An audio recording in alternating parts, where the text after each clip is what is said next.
Endi esa shartnomalar bo'limidan qanday qilib foydalanish haqida tushuntirib o'taman. Navbatdagi bo'lim bizda shartnomalar bo'limi. Bu bo'limda sizning barcha korxonalardagi shartnomalaringiz bitta joyda yig'ilgan bo'ladi va barcha platformalardagi shartnomalaringiz ham bitta joyda bo'ladi. Siz osongina birorta lot raqami yoki INN raqami yoki buyurtmachi nomini terish orqali shartnomangizni topib olishingiz mumkin.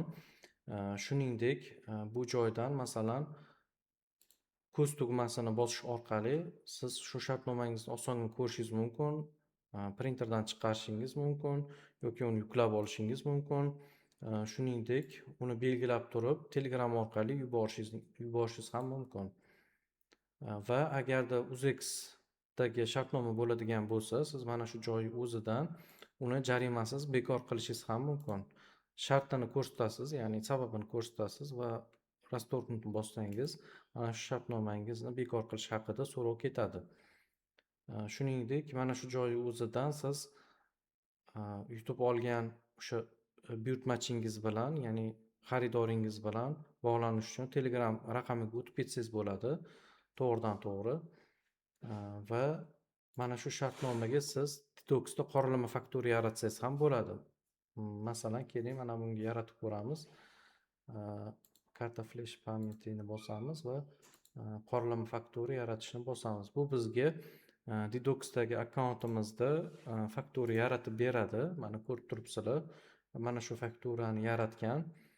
Endi bu joydan redaktirovat qilib, faqat biz shu faktura raqamini va mana bu joyda IKP kodini ham o'zi topib berish kerak. Agar topolmagan bo'lsa, o'zimiz qo'yib borib, bir ikkitagina joyini o'zgartirish orqali osongina podpisat bilan bosib yuborishimiz mumkin.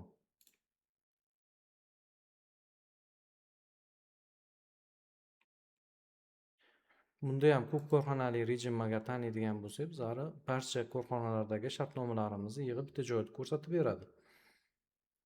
Mana ko'rib turibsizlar, bir nechta har xil korxonalarimnikini bitta joyda ko'rib turibman va bu joydan o'sha statuslari bo'yicha filtrlasa bo'ladi, birjalar bo'yicha filtrlasa bo'ladi va hokazo.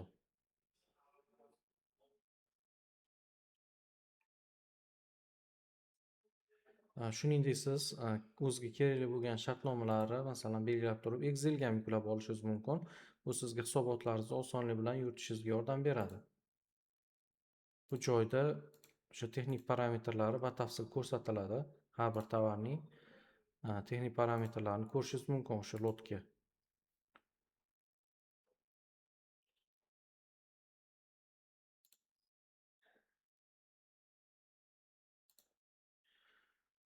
Agarda bu bo'lim bo'yicha sizlarda birorta savol yoki takliflar bo'ladigan bo'lsa, mana shu video ostida yozib qoldiringlar. Barcha savollaringizga javob beramiz.